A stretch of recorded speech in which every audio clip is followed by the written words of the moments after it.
This is the history of professional wrestling. Part 2, Beginnings. By the late 19-teens, where it had once proudly waxed, wrestling began to wane in popularity. This was largely due to the retirement of many superstar strongmen, due to broken bones and what we today know as mushy sad brain. But also, Lincoln Logs had just been invented, and when it comes to captivating a young audience, how do you compete with those lovable logs?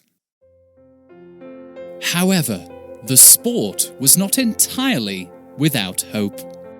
In the early 1920s, a group of wrestlers decided to start their own promotion, ECW. No, not that one. This was Ever So Cracking Wrestling. The three founders of ECW were Ted Carbon Neutral, Willie the Fifth, and Boots Fancy, who, perhaps, was the most popular of the group. Together, they were known as the Stardust Trio, as they had all quit working for major promoters when they had asked the wrestlers to wear a silly outfit and pretend to be from space. You must understand, the year was 1921, and both Russia and the United States were racing to Jupiter. Therefore, alien characters were very popular. They brought a new style of wrestling to music halls, armories, and indeed, other places. In contrast to the high work rate, flippy, and holy style that was displayed the decade prior, the Stardust Trio opted for a no-holds form of professional wrestling. Competitors would make their way to the ring and yell insults at each other for 20, 30, 40, even 50 hours. Then, a referee and a panel of celebrity judges would declare a victor. This could sometimes take weeks to decide. Fans were happy to wait, of course, as there wasn't much to do in the mid-1920s. For context, MySpace was still 6 years away. This filibuster fighting became must-see action, but due to the nature of the scraps, it became must-hear action too. Very few pure spools of audio remain to this day, as most were lost to the ravages of time, and also a very big fire.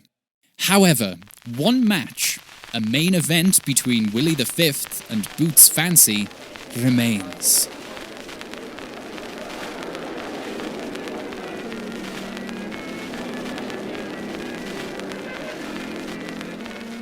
Well, I must say, good fellow, your boots are looking rather tattered.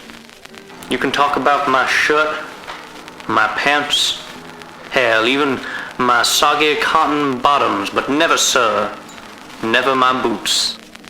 Well, I just did, so what are you going to do about it? You sit there in your ivory tower talking about my boots. Well, that's a safe place from which to insult a man's footwear, a man's livelihood. These are hard times. A man's got to work for his boots. Sir, I'm betting you've never set one of those dainty British feet on a Lincoln Log factory floor, not in your entire life, sir. That's why I need my boots, sir, to make Lincoln Logs for hard-working families to enjoy. I don't hate you, sir. I don't even dislike you. I just hate the idea that you're the best at making Lincoln Logs. You're not. I am. I'm the best at making Lincoln Logs.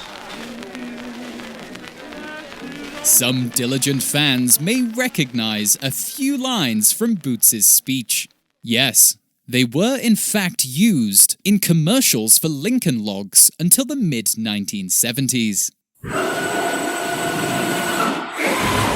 I'm here at the Lincoln Log factory in Nova Scotia, Canada, where over 50,000 plastic logs are made every day.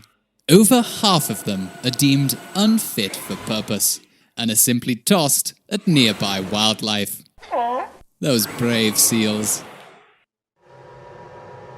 I'm here with one of the factory's Noble workers. Tell me, do you enjoy working at the Lincoln Log Factory? Yep. And do you remember the rich history between Lincoln Logs and professional wrestling? Nope. And there you have it. The first promotion founded by wrestlers happened as early as the 1920s. But even they could not compete with America's favourite sturdy log. As I finish editing this part of the documentary, I've left the microphone on to record my final thoughts. I can't help but think about the declining television ratings of today's wrestling, and wonder what would happen if they stopped trying so blatantly to compete with Lincoln Logs, and instead once again embrace the entertainment value of the mighty log. Hashtag embrace the log. Log.